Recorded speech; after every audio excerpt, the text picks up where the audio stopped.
চাকরি প্রত্যাশী ভাই ও বোনেরা, আপনারা যারা পরীক্ষা দিবেন আপনাদের পরীক্ষাটি লিখিত হবে। আমি আবারও বলি, আপনারা যারা পরীক্ষা দিবেন আপনাদের পরীক্ষাটি লিখিত। আজকে একটি লিখিত পরীক্ষার প্রশ্ন প্যাটার্ন নিয়ে এসেছি। ইনশাল্লাহ এই প্যাটার্ন থেকে 35 থেকে 40 নাম্বার অনায়াসে কমন পাবেন। শুধু ধৈর্য সহকারে সম্পূর্ণ ভিডিওটা দেখেন, আপনি পরীক্ষায় পাশ করতে পারবেন। পরীক্ষার প্রশ্ন প্যাটার্ন যেমন থাকবে সেম প্যাটার্নে আমরা একটি চূড়ান্ত সাজেশন তৈরি করেছি, একদম শর্ট করে।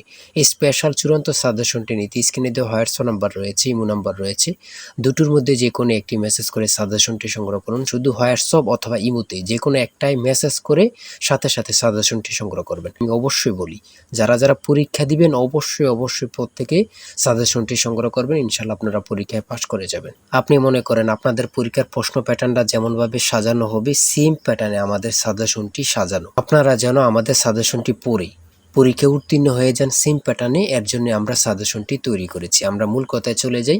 লিখিত পরীক্ষাটা কি, ওটা আগে আমাদের বুঝতে হবে। কারক ও বিভক্তি থেকে থাকবে, তারপর এক কথা প্রকাশ থেকে থাকবে, বিপরীত শব্দ থাকবে, ইংরেজি থেকে ট্রান্সলেট থাকবে, ভয়েস থেকে থাকবে, প্রিপোজিশন থেকে থাকবে, তারপরে অঙ্ক থাকবে, সর্বশেষ সাধারণ জ্ঞান থাকবে। লিখিত পরীক্ষাটা এতটুকুই। আমি কিন্তু সম্পূর্ণ প্যাটার্নটা দেখিয়ে দিচ্ছি, আপনারা দেখেন। হ্যাঁ, সর্বপ্রথম রয়েছে কারক ও বিভক্তি নির্ণয় করুন। এখানে 5টা দেয়া থাকবে, 5টার জন্য 5 মার্ক, অর্থাৎ প্রত্যেকটার জন্য 1 নাম্বার করে, ঠিক আছে। তারপরে 2 নাম্বারে রয়েছে বাক্য সংক্ষেপণ করুন। বাক্য সংক্ষেপণ করুন, এখানে 5টা দেয়া থাকবে, 5টার জন্য 5 মার্ক কিন্তু আপনারা পেয়ে যাবেন। তারপরে 3 নাম্বারে রয়েছে অর্থসহ বাক্য রচনা করুন। অর্থসহ বাক্য রচনা করুন বাক দ্বারা। আপনারা এখানে 3টা থাকতে পারে, 5টা থাকতে পারে, প্রত্যেকটার জন্য 1 নাম্বার করে। হ্যাঁ, তারপরে রয়েছে সমার্থক শব্দ লিখুন। এখানে 2টা দিয়েছে, অনেক সময় সমার্থক শব্দ থাকে না, ঠিক আছে, এটা থাকলেও থাকতে পারে। হ্যাঁ, তারপরে রয়েছে 5 নম্বরে রয়েছে প্রবাসী আয় বৃদ্ধিতে করণীয় বিষয়ে সংক্ষিপ্ত প্রবন্ধ রচনা করুন। এখানে কিন্তু বর্তমানে প্রবাসী যারা রিমিটেন্স পাঠায়, এটা কিন্তু খুবই গুরুত্বপূর্ণ বাংলাদেশের জন্য। এই সম্পর্কে কিন্তু আপনাদের শর্ট করে একটি রচনা লিখতে বলবে, এটার জন্য কিন্তু 5 নাম্বার। হ্যাঁ, তারপরে সংক্ষেপে কয়েকটি প্রশ্ন থাকবে। তাই বলি অবশ্যই আমাদের চ্যানেলটি সাবস্ক্রাইব ও পেজটি ফলো দিয়ে রাখবেন। কেন? পরীক্ষার নোটিশ, পরীক্ষার রেজাল্ট, পরীক্ষার প্রশ্ন সমাধান, যাবতীয় সকল তথ্য সবার আগে আমরা ভিডিও আপলোড দিয়ে রাখি। আপনি যদি চ্যানেলটি সাবস্ক্রাইব, পেজটি ফলো দিয়ে রাখেন, সবার আগে চলে যাবে আপনার কাছে নোটিফিকেশন। মনে করেন আপনি পরীক্ষা দিয়েছেন, পরীক্ষার প্রশ্ন সমাধান দেখিয়ে দিব, তারপরে রেজাল্টের অপেক্ষা করা লাগবে না, আমাদের চ্যানেলে পেয়ে যাবেন, সকল তথ্য পেয়ে যাবেন, এবং কি নতুন নতুন চাকরির তথ্য পেয়ে যাবে। সার্কুলার দেওয়ার সাথে সাথে আমাদের চ্যানেলে আপলোড দেওয়া হবে। আপনি শুধু আমাদের চ্যানেলটি সাবস্ক্রাইব, পেজটি ফলো দিয়ে রাখলে সবার আগে চলে যাবে আপনার কাছে নোটিফিকেশন। তাই অবশ্যই চ্যানেলটি সাবস্ক্রাইব, পেজটি ফলো দিয়ে আমাদের মেম্বার সদস্য হয়ে আমাদের সাথেই থাকবেন। সংক্ষিপ্ত প্রশ্নের উত্তর দিন। এখানে 5টা থাকবে, 6টা থাকবে, যতটা প্রশ্ন থাকে অতটা প্রশ্নের মান কিন্তু 1 করে। হ্যাঁ,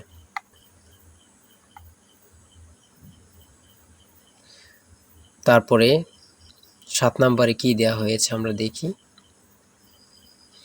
এদিক দিয়ে আছে সংক্ষিপ্ত প্রশ্ন, এনবি এর পূর্ণরূপ কি, এগুলো দিয়েছে। হ্যাঁ, তারপরে 7 নম্বরে দিয়েছে প্রিপোজিশন। 7 নম্বরে দিয়েছে প্রিপোজিশন, 5টা থাকবে, 5টার জন্য 5 মার্ক। হ্যাঁ, তারপর 8 নম্বরে রয়েছে write the meaning of following fires. হ্যাঁ, এখানে 5টা থাকবে, 5টার জন্য 5 নাম্বার। অর্থাৎ আমি বলি যতটি প্রশ্ন থাকবে ঠিক অত নাম্বার থাকবে। হ্যাঁ, একটা থাকলে 1 নাম্বার, 2টা থাকলে 2 নাম্বার, এমনভাবে কিন্তু লিখিত পরীক্ষা অনুষ্ঠিত হয়ে থাকে।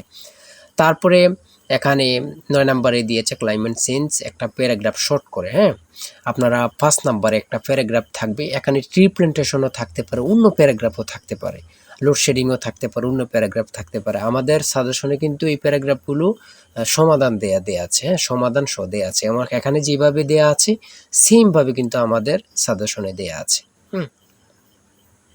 তারপরে আমরা ইংরেজি অংশ শেষ করেছি, গণিত অংশ দেখি। 500 মিটার লম্বা একটি ট্রেন 30 কিলোমিটার ঘন্টা গতিতে চলছে। 250 মিটার লম্বা একটি স্টেশন অতিক্রম করতে ট্রেনটির কত সময় লাগবে? এখানে যেমনভাবে প্রত্যেকটি অঙ্ক ইংরেজি, বাংলা সকল কিছুর ব্যাখ্যা দেয়া আছে, সেমভাবে কিন্তু আমাদের সাজেশনে ব্যাখ্যা দেয়া আছে। হ্যাঁ, এগুলো আপনারা দেখে নেন, সমাধানটা দেয়া আছে। তারপরে মান নির্ণয় থেকে একটা অঙ্ক দিয়েছে। প্রত্যেকটা অঙ্কের জন্য কিন্তু 5 নাম্বার করে। প্রত্যেকটা অঙ্কের জন্য কিন্তু 5 নাম্বার করে। একটি দ্রব্য 378 টাকায় বিক্রয় করলে যত ক্ষতি হয়, 450 টাকায় বিক্রয় করলে তার 3 গুণ লাভ হয়। দ্রব্যটির ক্রয় মূল্য কত? অঙ্কটা সমাধান দেয়া আছে, আপনারা দেখে নিন। তারপরে রয়েছে 13 নাম্বার, একটি শ্রেণীতে যতজন ছাত্র আছে প্রত্যেককে তত টাকা করে দিলে মোট 6561 টাকা হয়। ছাত্র সংখ্যা কত? হ্যাঁ, এখানে সমাধানটা দেয়া আছে, আপনারা দেখে নিন। সর্বশেষ সংক্ষিপ্ত প্রশ্ন উত্তর। এখানে পূর্ণরূপ থেকে প্রশ্ন থাকবে, একটা বলেন দুইটা বলেন, প্রশ্ন থাকবে পূর্ণরূপ থেকে। হ্যাঁ, এখানে যেমন দিয়েছি এটিএম এর পূর্ণরূপ কি, তারপরে রয়েছে জাতিসংঘের নামকরণ করেন কি, অথবা জাতিসংঘ সনদ কবে কার্যকর হয়। হ্যাঁ, এখানে যেই সাধারণ জ্ঞানগুলো নিয়েছে খুবই গুরুত্বপূর্ণ। কোন অক্ষাংশকে মকর ক্রান্তি এবং কোন অক্ষাংশকে কর্কট ক্রান্তি বলা হয়।